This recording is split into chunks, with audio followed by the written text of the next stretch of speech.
Hallelujah. प्रभु यीशु के जीवित और सामर्थ्य नाम में आप सभी को जय मसीह की। आने वाले कुछ ही दिनों के पश्चात हम क्रिसमस का पर्व मनाने जा रहे हैं। निश्चित रूप से ये प्रेम, आनंद और उत्साह का पर्व है। परंतु ये प्रेम और आनंद और उत्साह हमारा एक वीक, कम से कम एक वीक तक सीमित रहता है। और जैसे ही क्रिसमस वीक खत्म होता है, हमारा आनंद भी खत्म हो जाता है, हमारा वो जोश और वो उत्साह भी खत्म हो जाता है। वो इसलिए खत्म होता है क्योंकि इसके पीछे, क्रिसमस के पीछे, अर्थात क्रिसमस के पर्व जो कि प्रेम और आनंद का पर्व है, इसके पीछे एक बड़ा बलिदान छिपा हुआ है, जो निस्वार्थ बलिदान है। यदि हम उसको जान लें तो हमारा ये आनंद और हमारा ये उत्साह हमारे जीवन में कभी भी खत्म नहीं होगा।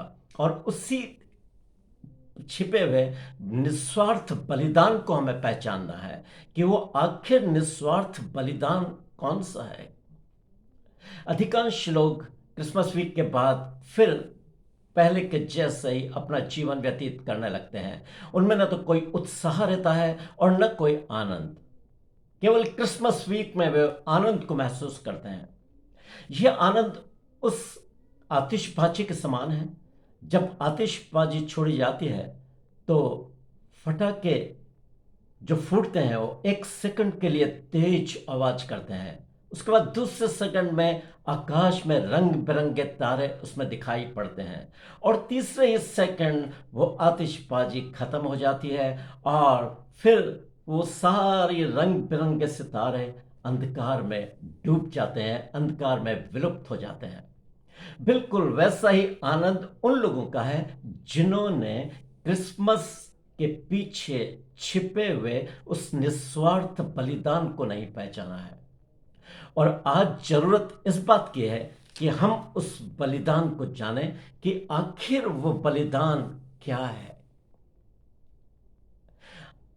हम वचन में यदि देखें तो वचन में यूहन्ना 3:16 में लिखा है, परमेश्वर ने जगत से ऐसा प्रेम किया कि उसने अपना इकलौता पुत्र दे दिया, ताकि जो कोई उस पर विश्वास करे वो नाश ना हो परंतु अनंत जीवन पाए।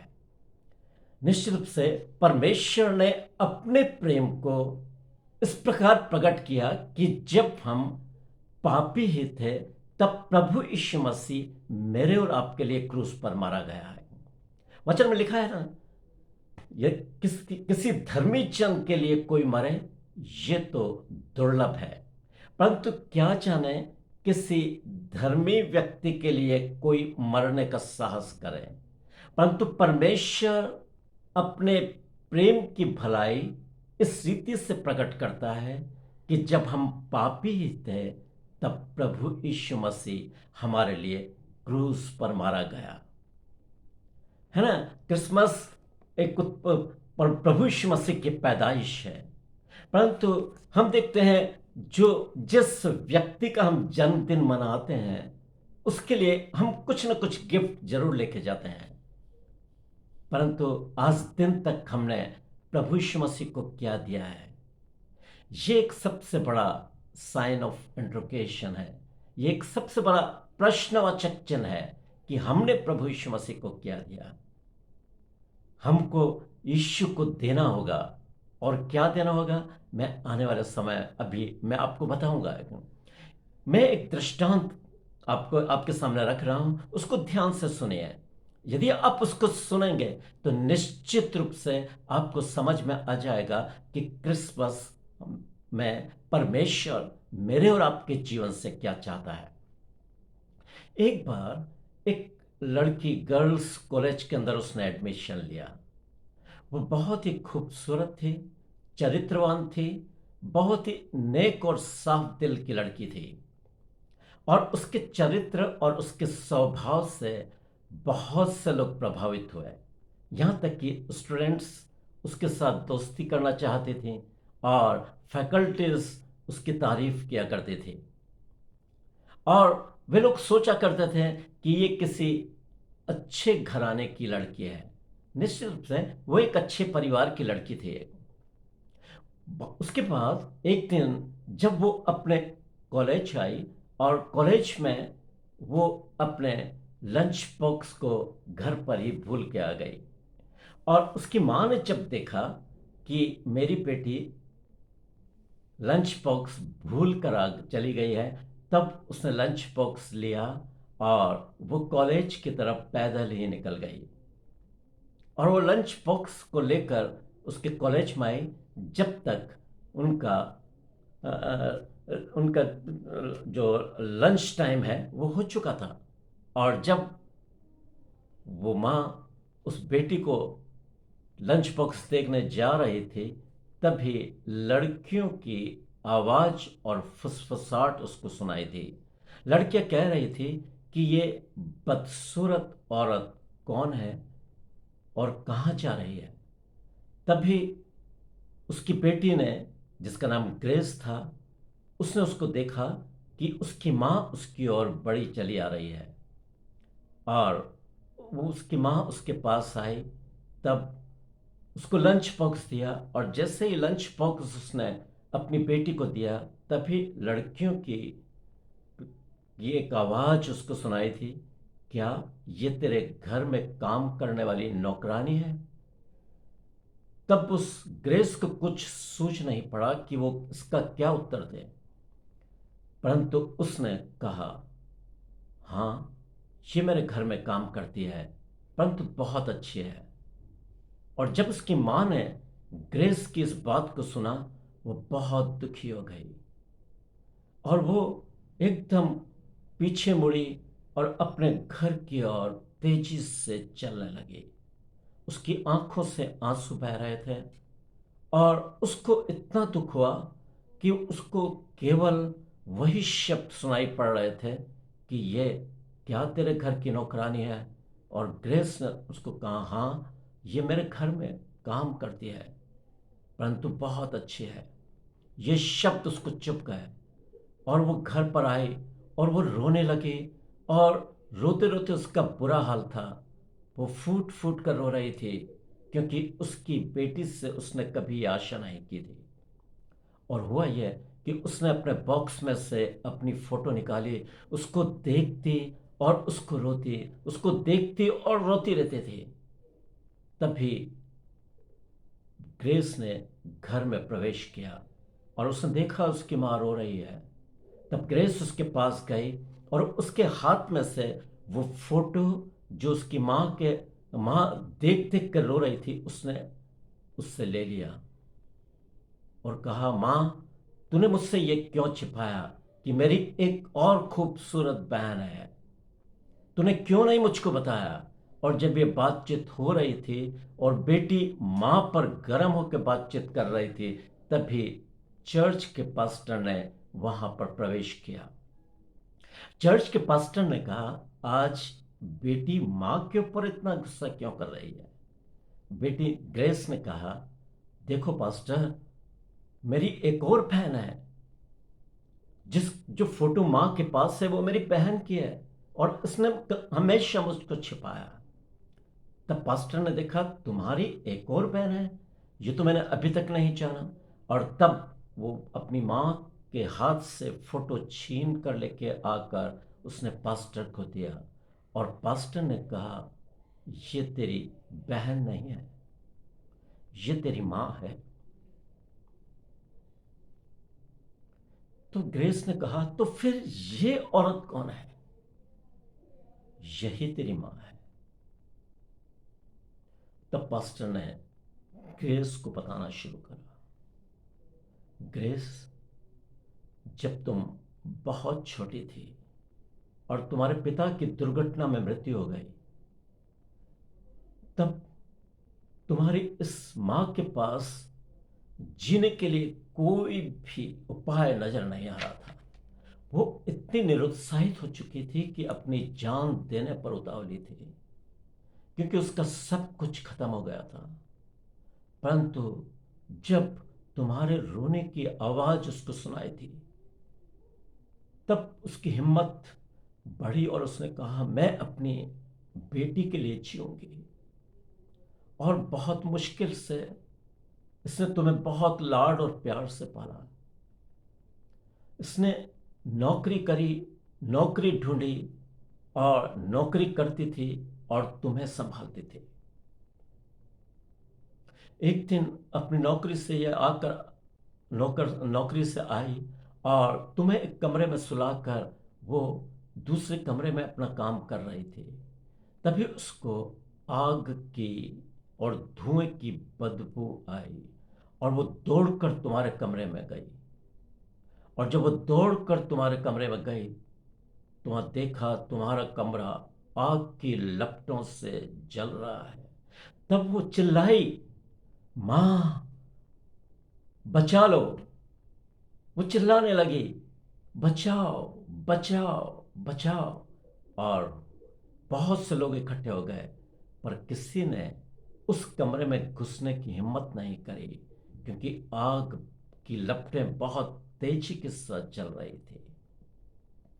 तब तुम्हारी मां आग की लपटों को चीरते हुए उस कमरे में गई और तुम्हारी रोती हुई आवाज को जब उसने सुना, तुम्हें अपने सीने से लगा लिया और भागकर लपटों को, आग की लपटों को वो चीरते हुए जब घर से बाहर निकली, तब वो अपने आप को नहीं बचा पाई। बेटा, उसने तुमको तो बहुत सुरक्षित बचा लिया, परंतु उसका मुंह, उसके हाथ, उसके पांव आग से झुलस गए। उसका मुंह पूरी तरह से झुलसा हुआ था। आते ही तुमको एक पलंग पर सुलाकर वो बेहोश हो गई। उसके बाद जब वो हॉस्पिटल से आई, उसने तुम्हारी केयर करना शुरू करा, क्योंकि वो तुमको बहुत प्यार करती थी। उसके बाद तुम धीरे धीरे बड़ी होने लगी। वो अच्छी मेहनत मजदूरी करके उसने तुमको पाला पोसा, और तुम्हारे लिए उसके दिल में एक इच्छा थी कि वो तुमको योग्य और काबिल लड़की बनाए। यही कारण है कि उसने अपनी कमाई की सारी पूंजी तुम पर लगा दी और एक अच्छे कॉलेज में तुमको एडमिशन दिलाया। ग्रेस, तुम्हारी मां के उपकार का जितना भी तुम धन्यवाद दो उतना कम है। तुम्हारी मां ने कभी भी अपनी परवाह नहीं करी है। यहां तक कि तुमको भी नहीं बताया कि वो किस चीज की शिकार हुई है। वो तुमको हर्ट नहीं करना चाहती थी, तुमको दुखी नहीं करना चाहती थी। पास्टर साहब ने देखा कि ग्रेस इन सारी बातों को सुनकर रो रही है। उसकी आंखों से आंसू गिर रहे हैं और वो उठी और दौड़कर अपने मां के पास आई और उसको अपने गले लगा लिया और उसको बेइंतहा चूमने लगी और कहा, मां, तू इस दुनिया की सबसे खूबसूरत मां है। तू मेरी मां है। और वो बेटी रो रही थी। फिर उसने मां से कहा, मां, निश्चित रूप से आग ने तेरे चेहरे को जला दिया, परंतु तेरे हृदय को, तेरे दिल को नहीं जला सकी। आज भी तेरा दिल इस दुनिया की कई माओं से सबसे ज्यादा खूबसूरत है। और वो मां की गोद में अपना मुंह छिपा कर रोने लगी। मां ने उसको उठाया, मां ने उसको उठाया और उसको चूमने लगी। और दोनों, बेटी मां को चूम रही थी और मां बेटी को चूम रही थी, और दोनों ने एक दूसरे को अपने अंदर भेज लिया। पादिर साहब ने जब मां और बेटी का इस प्रकार से मिलन को देखा, तो वो खुद अपने आंसू रोक नहीं पाए और उन्होंने आकर दोनों के सिर पर हाथ रखा और दोनों का आशीष दी और वो वहां से चले गए। आपने जाना कि उस बेटी को बचाने के लिए उसकी मां ने कितनी बड़ी कुर्बानी दी, परंतु उसकी बेटी उस कुर्बानी को पहचान नहीं पाई। परंतु जब उसने अपनी मां की कुर्बानी को पहचाना, अपने मां के बलिदान को पहचाना, तो वो अपने आप को रोक नहीं पाई और अपने मां के गले से लिपट गई और उसको बेइंतहा चूमने लगी, क्योंकि उसको बचाने के लिए वो खुद गुरु बन गई। वो सुंदर दिखाई दे, इसलिए उसने अपने चेहरे को जला दिया और मुझको अपने सीने से लगा लिया। क्या ऐसा ही प्रेम प्रभु यीशु मसीह ने मुझसे और आपसे नहीं किया? यदि यशायाह 52वां अध्याय और उसकी 14 आयत को आप पढ़ोगे तो वहां बिल्कुल ऐसा ही लिखा है। उस समय बहुत से लोग उसको देखकर चकित हुए, क्योंकि उसका रूप यहां तक बिगड़ा हुआ था कि मनुष्यों का जानना पड़ता था और उसकी सुंदरता भी आदमियों की सी न रह गई थी। ये यशायाह 52 अध्याय और उसकी 14 आयत में यशायाह प्रभु यीशु मसीह के विषय में बता रहा है कि उसने मेरे और आपके पापों के लिए कितना भारी दंड सहा है। मैं एक बार फिर उस आयत को आपके सामने बोलता हूं। उस समय बहुत से लोग उसको देखकर चकित हुए, क्योंकि उसका रूप यहां तक बिगड़ा हुआ था कि मनुष्यों का सा दिखाई नहीं पड़ता था और उसकी सुंदरता भी आदमियों की सी न रह गई थी। ये यशायाह प्रभु यीशु मसीह के लिए कह रहा है, मेरे और आपके पापों को जब उसने अपने ऊपर उठाया, उसको इसकी बहुत बड़ी कीमत चुकानी पड़ी है। उसके बाद यशायाह 53 में यशायाह लिखता है दूसरी आयत में, उसकी न तो कोई सुंदरता थी कि हम उसको देखते और न ही उसका रूप हमें ऐसा दिखाई पड़ा कि हम उसको चाहते। वो तुच्छ जाना जाता और मनुष्यों का त्यागा हुआ था। वो दुखी पुरुष था और रोग से उसकी जान पहचान थी और लोग उससे मुख फेर लेते थे और हमने उसका मूल्य न जाना। निश्चय उसने हमारे अपराधों को सह लिया और हमारे दुखों को उठा लिया, तो भी हमने उसको परमेश्वर का मारा, कूटा और दुर्दशा में पड़ा हुआ समझा। वो हमारे अपराधों के कारण घायल किया गया और हमारे ही कारण उस पर मार पड़ी कि उसके कोड़े खाने से हम चंगे हो जाए। यह था प्रभु यीशु मसीह के विषय में 53वें अध्याय में लिखी गई वो भविष्यवाणी जो यशायाह ने प्रभु यीशु मसीह के लिए की। आप जानते हैं प्रभु यीशु मसीह मेरे और आपके लिए, मुझको और आपको पापों से बचाने के लिए उसने कितनी बड़ी कीमत उठाई, कितनी बड़ी कीमत चुकाई है। उसको बहुत बुरी तरह से प्रताड़ित किया गया था। प्रेटोरियन के आंगन में पिलातुस के वहां सिपाहियों ने उसके 39 कोड़े बहुत ही क्रूरतापूर्वक मारे थे। उसकी पीठ छलनी छलनी हो चुकी थी, उसके एक एक बदन से लहू बह रहा था, उसका बदन लहूलुहान हो गया था, उसके सिर पर कांटों का ताज रख दिया गया था। लोगों ने उसको लकड़ी से मारकर, सरकंडे से मारकर और भी धसा दिया था और कांटे उसकी चमड़ी में से निकलकर बाहर आ गए थे। एक क्रूरता पूर्वक लोगों ने उसके साथ व्यवहार किया। यही नहीं, उसके ऊपर थूका गया, उसकी दाढ़ी को नोचा गया, उसको थप्पड़ों से मारा गया, उसको लात और घूस से मारे गए, उसके ऊपर भारी भरकम क्रूस उसके पीठ पर लाद दिया गया और कलवरी के क्रूस पर चलने के लिए उसको मजबूर किया गया। उसके हाथ और पैरों में कीले ठोक दिए गए। यह भारी दंड उसने क्यों सहा? उसका कारण मैं और आप थे। वो बदसूरत बन गया, उसका रूप ऐसा दिखाई नहीं पड़ता था कि वो आदमी है। आदमी को किसी सुंदरता न रह गई थी। उसका रूप यहां तक बिगड़ा हुआ था कि मनुष्यों का सा न दिखाई पड़ता था। आप सोचिए, मेरे और आपके लिए उसने कितनी बड़ी कीमत उठाई।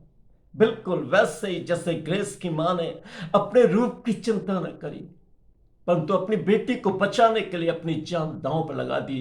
वही प्रभु यीशु मसीह ने उससे बढ़कर मेरे लिए और आपके लिए किया है। जब ग्रेस को अपने मां के बलिदान के विषय में पता चला, वो दौड़कर गई और अपने मां को चूमने लगी। मां को चूमते हुए उसने कहा, मां, तू मेरी मां है, तू दुनिया की सबसे खूबसूरत मां है। क्या मैंने और आपने कभी प्रभु यीशु मसीह के विषय में कहा है कि प्रभु, जो दंड तूने सहा है वो असहनीय है, तूने मेरे पापों को लिए, तूने इतना बड़ी क्रूरता पूर्वक मृत्यु को सहा है। मैं अपना जीवन तुझको देना चाहता हूं। क्या कभी हमने अपना जीवन उसको दिया है? कभी हमने रो रो कर उसको पुकार कर उसको धन्यवाद दिया है कि प्रभु, मैं खूबसूरत दिखाई दूं इसलिए तू बदसूरत बन गया, मैं जीवित रहूं इसलिए तूने मृत्यु को अपने गले लगा दिया। आज यदि सचमुच में आप क्रिसमस का आनंद लेना चाहते हैं, यदि आप चाहते हैं कि क्रिसमस का आनंद और उत्साह और प्रेम आपके अंदर आजीवन बना रहे, तो प्रभु यीशु मसीह के इस निस्वार्थ बलिदान को अपने जीवन में आपको ग्रहण करना ही होगा। तभी आप क्रिसमस की वास्तविकता को जान पाएंगे। क्रिसमस का त्योहार केवल हमारी शारीरिक अभिलाषाओं और सांसारिकता की चकाचौंध को देखने और उसका उसका आनंद करने के लिए नहीं दिया गया, परंतु क्रिसमस के पीछे जो एक निस्वार्थ बलिदान परमेश्वर का छिपा हुआ है, उसे आज हमें जानने की जरूरत है। और जब हम उस बलिदान की वास्तविकता को जान लेंगे, तब केवल क्रिसमस ही आनंद का त्योहार आपके लिए नहीं रहेगा, परंतु आजीवन आप परमेश्वर के आनंद, उसके प्रेम और उत्साह को अपने जीवन में महसूस करने पाओगे। परमेश्वर ने जगत से ऐसा प्रेम किया कि उसने अपना इकलौता पुत्र दे दिया, ताकि जो कोई उस पर विश्वास करे वो नाश न हो, परंतु अनंत जीवन पाए। परमेश्वर इस वचन के द्वारा आपसे बातचीत करे और आपको बहुतायत की आशीषों से परिपूर्ण करे। Amen. Amen. God bless you.